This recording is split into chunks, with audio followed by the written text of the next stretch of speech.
수일 후에 예수께서 다시 가버나움에 들어가시니 집에 계시다는 소문이 들린지라.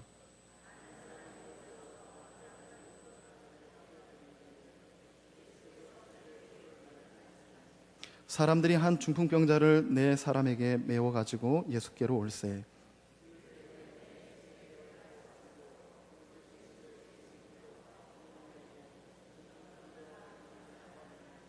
예수께서 그들의 믿음을 보시고 중풍병자에게 이르시되 작은 자야 내 죄사함을 받았느니라 하시니,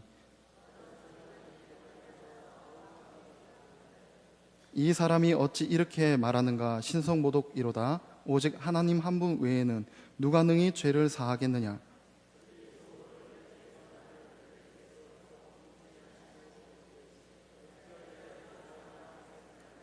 중풍병자에게 내 죄사함을 받았느니라 하는 말과 일어나 내 상을 가지고 걸어가라 하는 말 중에서 어느 것이 쉽겠느냐?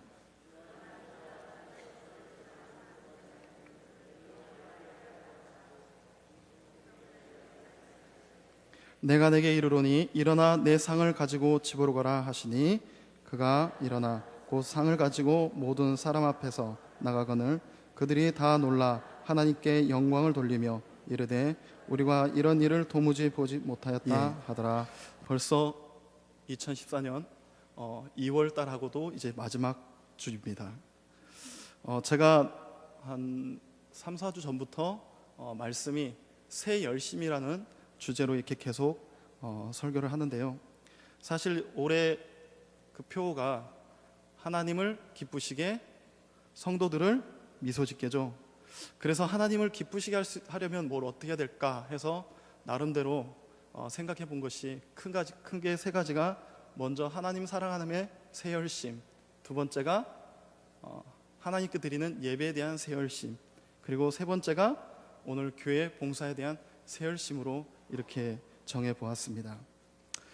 그래서 이제 또 다음에 이제 설교는 이제 새 열심은 아니고요. 이제 성도들을 미소 짓게 하기 위해서 우리 성도들이 서로를 위해서 무엇을 할 수 있을까, 거기에 대해서 좀 고민하면서 또 말씀을 준비하고 있습니다. 어쨌든 이 시간에 귀한 말씀 드릴 때 귀한 은혜가 있길 바랍니다. 요즘 이 밖을 나가다 보면 이 교회를 지나가서 하늘을 볼 때 간간히 눈에 들어오는 장면들이 있습니다. 그것은 이제 날아가는 새들인데요. 특히 기러기 떼들이 그렇습니다. 호수 주변이 지나다 보면 볼 수 있는데요. 항상 어렸을 때부터 또 지금까지 볼 때마다 느끼는 거지만 참 신기하게 날아갑니다. 무슨 말씀인지 아시겠습니까? 혹시 날아가는 이 모습이 혹시 모양이 생각나십니까? 기러기가 한 마리도 아니고 여러 마리가 항상 어떤 곳에 있든지 날아갈 때 V자 형태를 취하고 유지하고 날아간다는 거죠.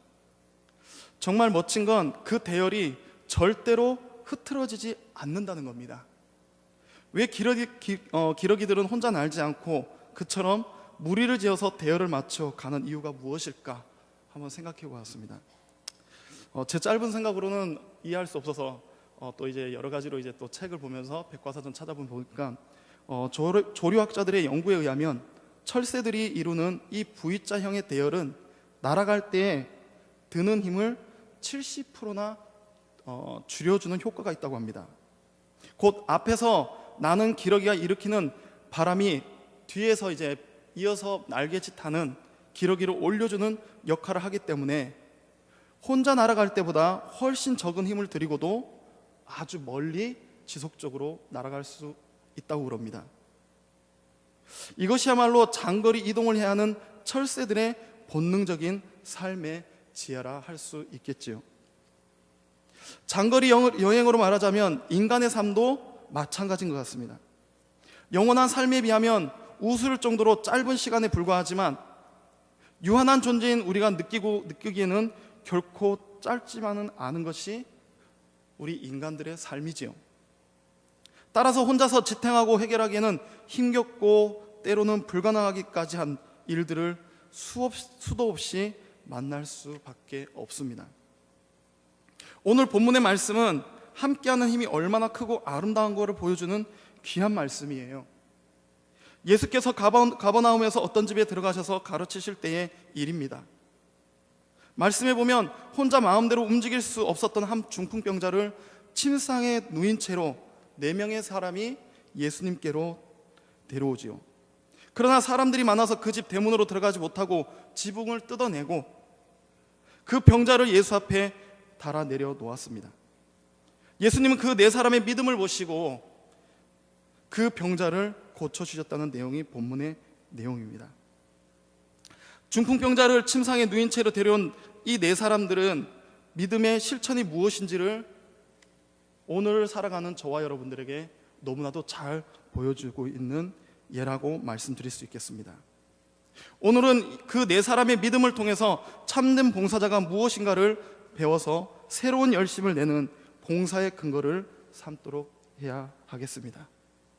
교회 봉사의 새 열심, 우리가 먼저 살펴볼 때 이들에게 나타난 특징은 첫 번째로 봉사에는 단순하며 철저한 믿음이 필요하다는 것입니다. 2000년 전 예수님의 탄생으로부터 시작으로 그가 가지신 권세는 오늘날로 말하자면 엄청난 사회의 이슈의 사건들이죠.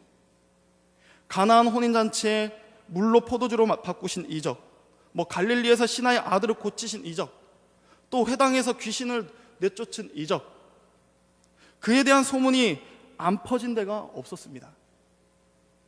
예수님이 계신 곳은 그야말로 사람들로 인산이례를 이루었습니다. 그래서 많은 사람들은 이 놀라운 권세를 가진 예수님을 가까이에서 함께 하길 원하였고 또 그런 기적을 직접 보기 원하였습니다.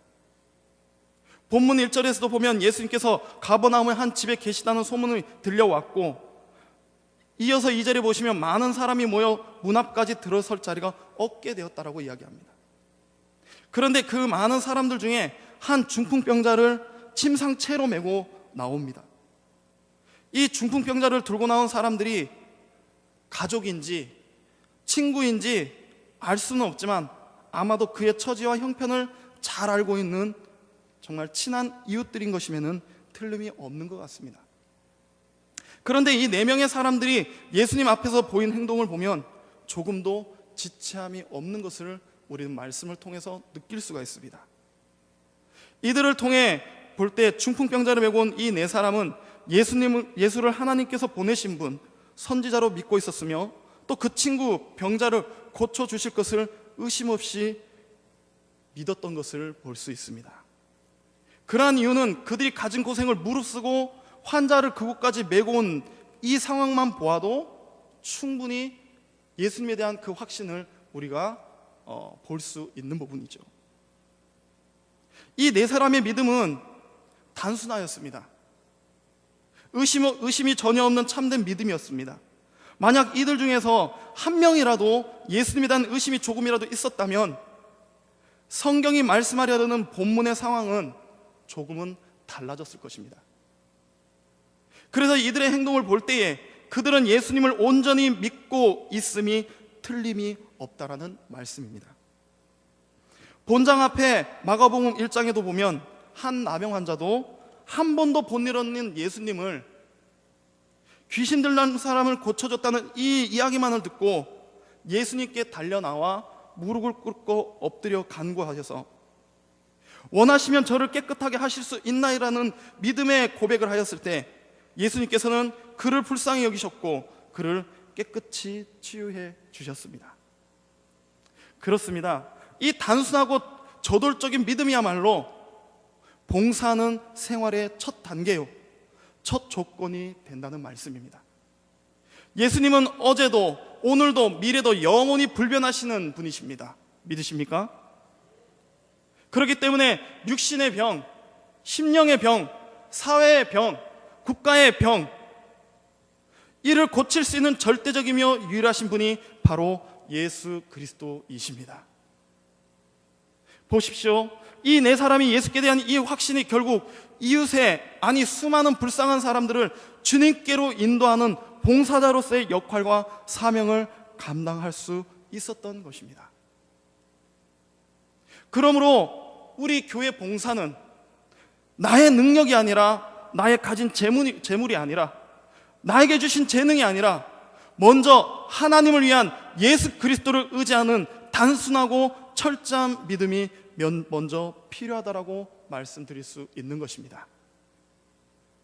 이 믿음으로 하여야만이 해가 거듭되고 시간이 지나도 지치지 않고 새 열심으로 아름답게 쓰임받는 봉사자가 될 수 있음을 믿으시기 바랍니다. 그래서 이사야 40장 31절 잘 아는 말씀입니다. 어떻게 말씀하고 있죠? 오직 여호와를 앙망하는 자는 새 힘을 얻으리니 독수리가 날개치며 올라감 같을 것이요 다른 박질하여도 곤비하지 아니하겠고 걸어가도 피곤하지 아니하리로다. 할렐루야. 이러한 철저한 믿음을 가지시고 봉사에 새 열심을 내시기 바랍니다. 두 번째로 우리가 볼 수 있는 것이 교회 봉사의 새 열심에는 사랑과 동정심이 필요하다는 것입니다. 사랑과 동정심. 본문의 이 네 사람은 예수님의 능력만을 믿은 것이 아니지요. 물론 믿음이 모든 것을 충족하여 주는 것은 사실이지만 그러나 봉사에는 조금 다릅니다. 이 네 사람의 마음에는 항상 중풍병자를 불쌍히 여기는 마음이 있었습니다. 홀로 누워 스스로 자기 문제를 해결 못하고 어찌할 줄 모르는 병자를 측은하고 민망히 여기는 마음이 그 병자를 위해 이 네 사람이 봉사하게 만들었다는 말씀입니다. 예수님은 목자 없는 양과 같은 유리하는 무리들을 불쌍히 여기셨지요. 그래서 그들을 위하여 밤낮으로 봉사하셨습니다. 그래서 어떻습니까? 너무 피곤해서 강 건너로 건너가실 때 피곤해서 주무셨죠. 풍랑이 일어나는 것도 모르고 예수님은 그렇게 피곤해서 주무실 때도 있었습니다. 그리고는 어떻습니까? 마지막 최고의 봉사, 우리를 죽기까지 사랑하여 자신의 생명까지 버리기를 기뻐하시면서 우리를 구속하시기 위해 십자가에 못 박혀 그렇게 죽으셨습니다. 우리는 선한 신앙생활을 위해 기가 따가울 정도로 많이 전해 들었던 말씀이 있습니다. 그 말씀은 선한 사마리아인의 이야기입니다. 이 이야기의 내용은 여리고로 가는 험한 노상에서 강도로 만나 가진 것을 다 빼앗기고 얻어맞아 반쯤 죽게 된 사람이 나오지요. 근데 이 사람 앞에 누가 지나갑니까? 레위인도 그냥 지나치고 또 제사장도 그냥 지나쳐 가버리죠. 레위인이나 제사장은 죽게 된 사람을 보고도 다른 길로 가버렸습니다. 이 사람들은 입으로만 하나님을 섬긴다고 했고 또 성경은 잘 알아 남에게 사랑하며 또 사랑을 베풀라고 잘 가르쳤을지는 모르나 정작 그들 자신의 마음에는 사랑과 동정이 없었으며 또 실천하는 것도 없었다는 것이 문제였습니다. 이를 두고 야고보서 2장 14절에는 이렇게 말씀합니다. 내 형제들아 만일 사람이 믿음이 있노라 하고 행함이 없으면 무슨 유익이 있으리요. 그리고 같은 본문 26절을 보시면 영혼 없는 몸이 죽은 것 같이 행함이 없는 믿음은 죽은 것이니라. 분명히 말씀하고 있죠. 그러나 세 번째 사람, 이 사마리아 사람은 유대인과 민족 감정도 따지지 않고 그를 불쌍히 여겨 그를 위해 아낌없는 봉사를 다합니다. 기름과 포도주를 그 상처에 붓고 싸매고 자기 짐승에 태워 주막으로 데려가서 돌봐주었고 또 이튿날 주막 주인에게 2데나리온은 거액을 주고 강도 만난 사람을 잘 돌봐주기를 부탁을 합니다. 그리고 더 나아가서 심지어 비용이 더 들더라도 자신이 돌아와 갚을 것을 약속까지 하며 이 강도 만난 사람을 잘 부탁하였습니다. 성도 여러분, 환난 중에 있는 이 불쌍히 여기는 마음이야말로 봉사의 첫걸음이 되는 것입니다. 동정심이란 게 무엇입니까? 같이 느낀다는 것입니다. 같이 느낀다는 것. 남이 배고프면 나도 배고픈 것처럼 느끼고요. 남이 추울 때 나도 추운 것처럼 느끼는 것. 그것이 바로 동정심입니다. 그래서 우리 주님도 히브리서 4장 15절에서 말씀하시길 우리의 연약함을 동정하지 못하실 이가 아니라고 분명히 말씀하고 있고요. 또 히브리서 10장 34절에 보시면 너희가 갇힌 자를 동정하라 분명히 말씀하고 있습니다. 이렇게 우리도 예수님의 긍휼하심을 받는 우리도 오늘 본문의 이 네 사람처럼 또 선한 사마리안처럼 동정심과 사랑으로 교회 봉사에 새 열심으로 하나님 앞에 부끄럽지 않는 교회를 위한 봉사자요, 나아가 형제와 이웃을 위해 봉사하는 성도가 분명히 되어야 하겠습니다. 세 번째로 교회 봉사의 새 열심, 바로 협동정신이 필요합니다. 협동정신. 본문의 중풍병자를 메고 예수님께로 나온 이 네 사람의 모습을 잘 한번 머릿속에 그려보시기 바랍니다. 그리고 그들의 모습이 따로 아닌 마치 한 몸이 된 것처럼 하나 되어서 움직인다는 것을 우리는 잘 생각해 봤을 때 금방 느낄 수가 있습니다.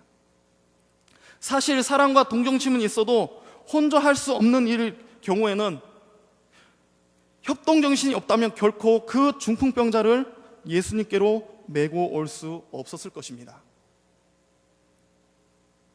제가 겪었던 한 가지 이야기를 한번 들려드리도록 하겠습니다.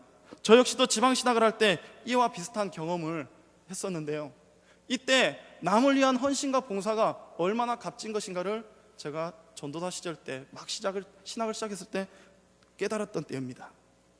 당시 학우 중에 하반신을 쓰지 못하여 휠체어를 의지해서 매일같이 학교를 등교하는 지체장애 1급의 여전도사님이 있었습니다.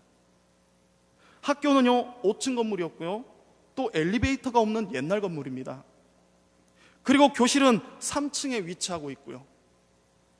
그래서 매일 첫 수업 시간 30분이 전이면 1층 현관에서 이 여전도사님은 자신을 들쳐매고 올라갈 수 있는 학우들을 이제 기다립니다. 제 키가 자랑은 하니까 오해는 하지 마시고요, 1m 79cm입니다. 몸무게는 비밀이고요. 우리 중고등부 애들이 그러더라고요. 0.1톤 나간다고. 힘께나 쓴다는 축에 좀 들어갔었습니다. 그런데 하반신을 전혀 쓰지 못하는 여자분이 무거우면 얼마나 무거울까 했는데요, 저는요 힘이 빠진 사람이 그렇게 무거울 것이라고는 상상도 못했습니다. 이거는 장정이라도 소용이 없더라고요. 그래서 항상 저와 체격이 비슷한 남자하고 4-5명이서 휠체어에 태운 이 여전사님 태운 채 3층까지 항상 끌고 올라갑니다. 처음에는 요령들이 없어서 다 무조건 각자 자신들만의 힘을 가지고, 남자들 되게 우쭐거리는 거 있지 않습니까? 내가 저기 힘이 좀 있는데 다들 그런 거죠. 자기 자신들의 힘만 믿고 무조건 2층 끌고 올라갑니다. 근데 2층 정도 올라가면요 다들 얼굴이 시뻘개집니다. 공기를 제대로 못 쉰 사람처럼 숨은 턱까지 차오르고 손과 발은 힘에 빠져서요 그냥 덜덜덜 떨어요. 우리 힘 너무나 쓰다 보면 떨리지 않습니까? 그리고 그냥 퍼져버립니다. 그러다 좀 지나서 이제 요령이 생겨나기 시작합니다. 나이가 지긋한 우리 한 분 전도사님이 옆에서 하나 둘 구령을 넣습니다. 그리고 휠체어의 손잡이를 잡고 위에서 당기는 2사람, 또 아래에서 밀어주는 2사람, 이렇게 5명이서 구령에 맞춰 합동해서 당기고 밀고 하다 보니까요 무턱대고 힘을 썼을 때보다 함께 힘을 쓰니까요 평소보다 한 60%는 힘을 덜 쓰게 되더라고요. 참 힘든 봉사였습니다.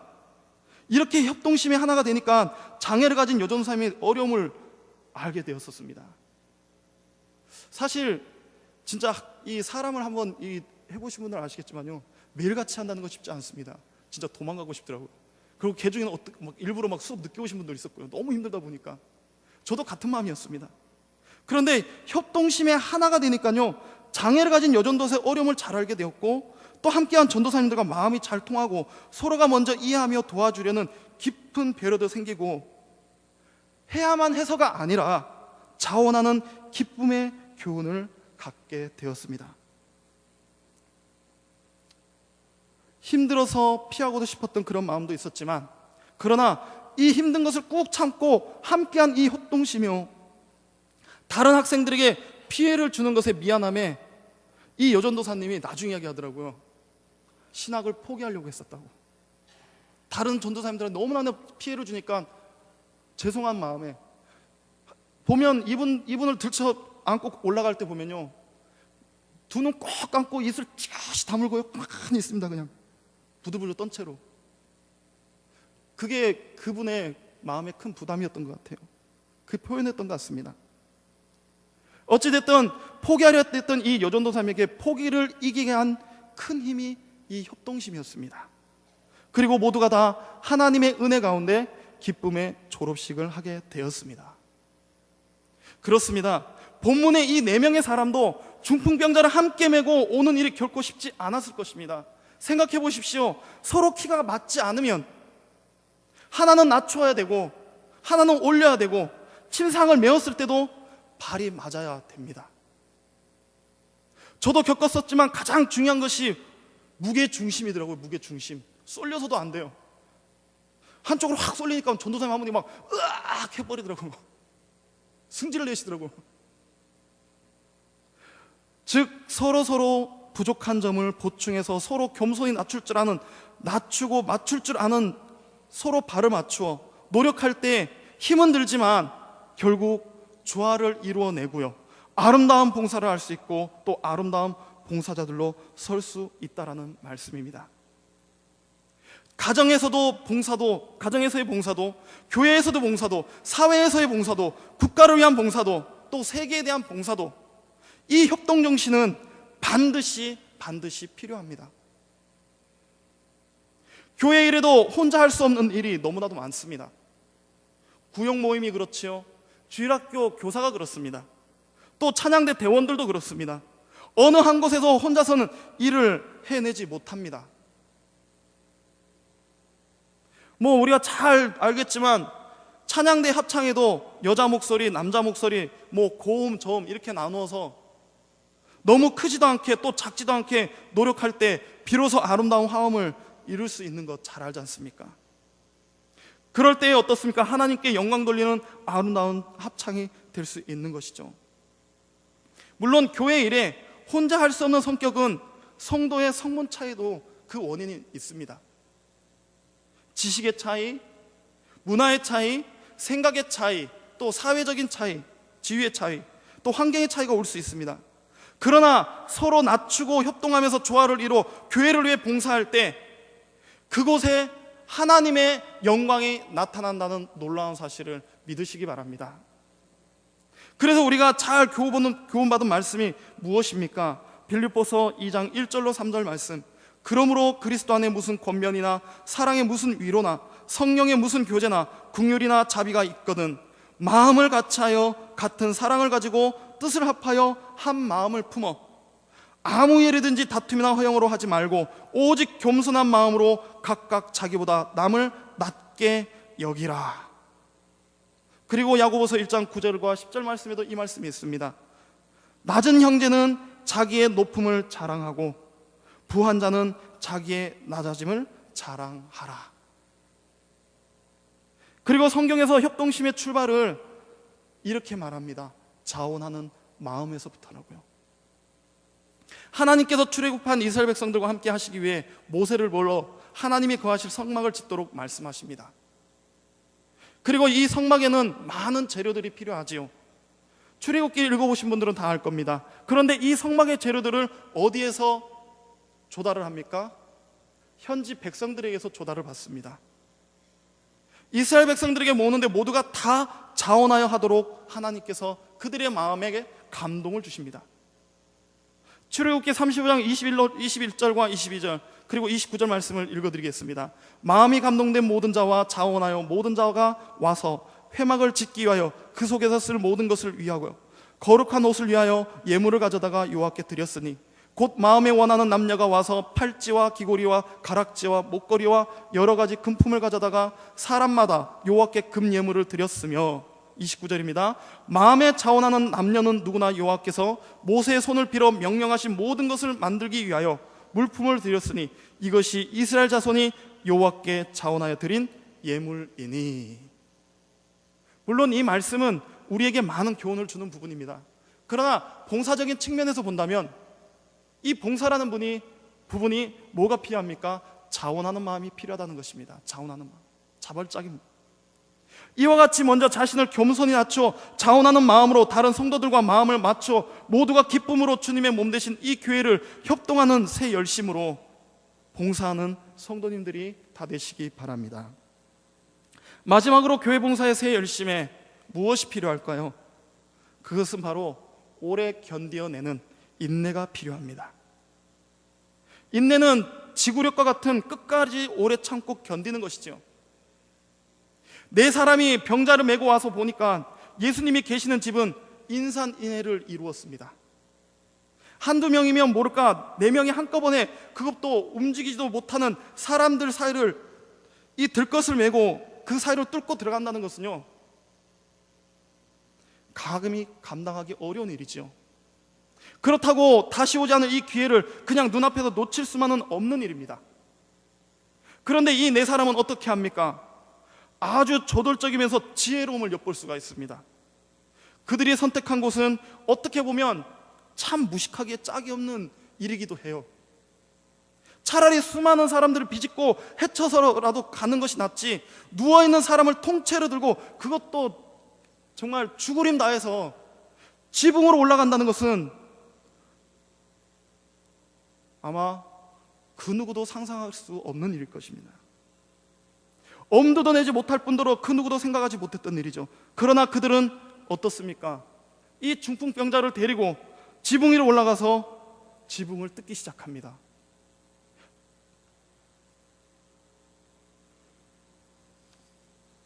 지붕을 뜯고 구멍을 내고 중풍병자에 누워있는 이제 상을 달아 내리지요. 지붕을 뜯는데 흙덩어리들이 떨어졌을 것이고 건조한 날씨 탓에 흙먼지도 많이 날렸을 것입니다. 아마 집 안에 계신 예수님과 그 사람들의 머리 위에는 이 흙덩어리가 떨어졌을 것이고 먼지가 고스란히 그들의 온몸을 덮었을 것입니다. 그리고 사람들을 야단을 쳤겠죠. 그러나 이 네 사람의 오로지 한 가지 목적이 무엇입니까? 이 병자를 예수 앞으로 데려가는 일밖에 아무 생각이 없었던 겁니다. 보십시오. 그들은 끝까지 목적을 이룰 때까지 자신들의 굳은 뜻을 굽히지 않고 몸을 또 아끼지 않는 정말 적극적인 봉사를 하였습니다. 한번 해보다가 안 되면 포기해버리는 사람은 결코 성공하지 못한다고 합니다. 무슨 일을 해도 난관은 있기 마련입니다. 이 난관을 극복하고 끝까지 하느냐 마느냐, 또 그만두느냐로 그 인생에 성공이 하느냐 실패하느냐, 또 그 봉사의 생활이 성공하느냐 실패하느냐 결정되기 때문이죠. 즉 봉사는 이렇게 오래 견뎌내는 인내의 힘, 지구력을 갖고 지속적이어야 하며 확신이 있다면 본문의 네 사람처럼 저돌적이어야 됩니다. 머뭇거릴 틈이 없습니다. 그들의 오래 견뎌내는 힘인 인내의 지구력과 예수님을 만나 병고침을 받을 수 있다는 확신에 이 저돌적인 정신이 결국 자신의 병든 친구를 예수님이 계신 곳까지 데려갈 수 있었던 것입니다. 이 상황만 본다고 하면 얼마나 극적인 일입니까? 우리 신앙생활도 그렇습니다. 노아를 한번 보실까요? 하나님께서 세상을 물로 심판하겠다고 말씀하시면서 노아에게 방주를 지으라고 합니다. 그런데 세상을 물로 심판하는 날의 수가 5년 후도 아니고 10년 후도 아니고 무려 120년 후에 심판하겠다고 말씀하십니다. 그러면서 너는 내일부터 방주를 지으라는 겁니다. 그러니 노아가 방주를 지으면서 음란과 쾌락과 향락에 취해 있는 사람들에게 120년 후에 하나님이 물로 심판이 있으니 방주를 같이 지어서 구원받자 말을 해도 사람들이 반응이 어떻을까요? 노아를 미친놈 취급하는 겁니다.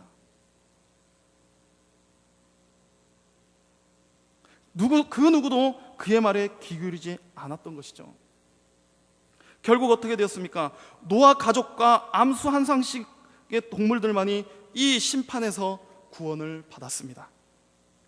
여기에서 창세기 말씀을 보면 하나님께서 노아를 의로 여기셨다고 말씀합니다.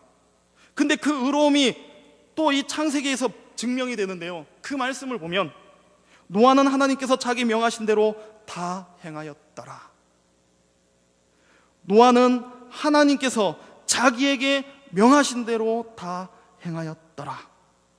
이 말씀을 하시면서 하나님께서 노아에게 내가 너의 의로움을 보았노라. 저와 여러분도 마찬가지입니다. 지금 이 시간도 하나님께서는 저와 여러분들의 의로움을 보는데, 어떤 의로움이요? 하나님의 말씀을 온전히 지키는지 지키지 못하는지, 그대로 따르는지 따르지 못하는지, 힘든 상황에 봉사를 해도 끝까지 견뎌내는지 못 견뎌내는지, 하나님은 이것을 보신다는 것입니다. 하나님 말씀도 그렇고 특히 기도 생활도 마찬가지죠. 엘리야가 갈멜산에서 7번 얼굴을 땅에 대고 기도했습니다. 비 올 때까지 기도했습니다. 즉 응답을 받을 때까지. 그때가 언제였을까요? 3년 6개월? 그때까지 기도하는 성도님들 과연 있을까요? 지속적으로 기도했던 사실이죠. 그래서 잠언서 10장 16절을 보시면 이 말씀이 있습니다. 우리 저를 좀 따라해 주시기 바랍니다. 의인의 수고는 생명에 이른다. 믿으십니까? 의인의 수고는 생명에 이르느니라. 분명히 말씀합니다. 의인들이 누굽니까? 그리스도를 나의 구주로 믿는 자들입니다. 그들이 누굽니까? 오늘날 저와 여러분들입니다. 그렇다면 의인의 수고는 무엇입니까? 수고라는 단어의 뜻을 찾아보면요, 보상이라는 뜻이 담겨져 있습니다. 즉 하나님이 주시는 보답이 있다는 말씀이에요. 이 보답은 우리의 지금의 수고가 이후 천국에서 해와 같이 빛날 것이라고 주님께서 마태복음 13장 43절에서 또 분명히 말씀해 주고 있습니다. 그렇습니다. 힘든 봉사, 남이 알아주지 않는 어려운 봉사, 해마다 멍해처럼 지어지는 봉사, 그러나 이를 끝까지 극복하고 노력할 때에 그 봉사자의 수고가 하나님 나라의 해같이 빛나는 하나님의 능력이 나타남을 믿으시기 바랍니다. 그러므로 힘들어도 내가 이번에는 좀 내려놓겠다는, 또는 쉬어야겠다는 이런 생각을 하지 마시고요, 다윗 왕이 하나님의 때를 기다리며 인내하여 끝내 하나님의 기쁨을 맛보았던 것처럼 교회 봉사에 새 열심으로 예수를 위해 더더 힘을 내시며 감당하시기 바랍니다. 사랑하는 성도 여러분, 앞서 말씀드리기 전에 비유로 드렸던 한낱새에 불과한 기러기들도 날아갈 때 서로를 도우는 봉사로 멀리 있는 목적지에 도달하는 본능이 있다 말씀드렸습니다. 하물며 하나님의 형상대로 지음받은 우리는 예수 그리스도를 믿음으로 전능하신 하나님의 능력과 그의 지혜를 받으며 살아가고 있습니다. 사실 우리가 하는 봉사는 믿음을 위한 봉사로 궁극적으로 하나님의 뜻을 이루는 데 목적이 있습니다. 그 목적이 있기에 봉사에는 열심이 필요한 것이죠. 그러므로 에베소서 6장 7절에 이렇게 말씀하지요. 기쁜 마음으로 섬기기를 주께 하듯 하라. 그러므로 우리는 그리스도의 일꾼이요 하나님의 비밀을 맡은 자들로서 우리가 구할 것은 무엇이라고 말씀합니까? 충성이라고 분명히 말씀해주고 있는 것입니다. 오늘 본문의 이 네 사람의 목적은 병자를 예수님께로 메고 가는 일이었습니다. 예수님께서는 이 네 사람의 믿음을 보시고 매운 이 중풍병자의 죄를 사하시고 육신의 질병도 고쳐주셨습니다. 이렇게 봉사의 힘은 이러한 놀라운 과정을 쉽게 하는 역할을 하는 것입니다. 우리 예수님은 불행의 원인을 다 잘 아시죠. 그래서 예수님께 나오면 불행의 원인이 제거되는 것입니다. 이 네 사람은 병은 고치지 못하죠. 다만 메고 오는 봉사를 할 수 있을 뿐입니다.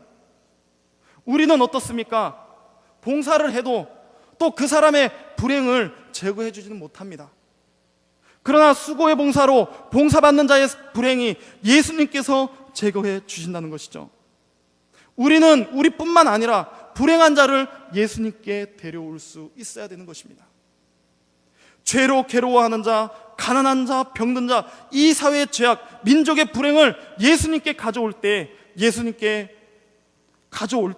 예수님은 그 불행의 원인을 제거해 주시는 것입니다. 오늘 우리도 이 네 사람처럼 그러한 새 열심으로 봉사에 최선을 다하여서 성도의 본분을 감당해야 하겠습니다. 주일학교 교사도 한 몫을 매는 것이고요, 이것마저 놓아버린다면 국영꾼으로 전락할 수밖에 없는 것이죠. 찬양대 대원도 되는 것도, 또 또 구역장과 권찰이 되는 것도, 말씀 인도자가 되는 것도, 여전도회 남전도회 회장이 되는 것도, 그 기관의 대표가 되는 것도 한 몫을 매는 것입니다. 온 성도가 제각기 한 몫을 담당할 때 우리 전주 서문교회는 발전할 것이고요, 은혜가 넘치고 누구라도 오고 싶어하는, 함께 신앙생활하고 싶어하는, 하나님께 칭찬받는 교회요, 축복받는 교회가 될 거라고 저는 분명히 확신합니다. 우리 모두 어쩔 수 없어 하는 봉사가 아니라 나약함을 회개하시고 하나님이 기뻐하시는 교회 봉사에 새 열심으로 하나님이 기뻐하시는 교회가 될 수 있도록 성도 여러분 자신들에게 주어진 몫을 능히 감당하는 충성스러운 봉사자들이 다 되기를 이 시간 주님의 이름으로 축원합니다.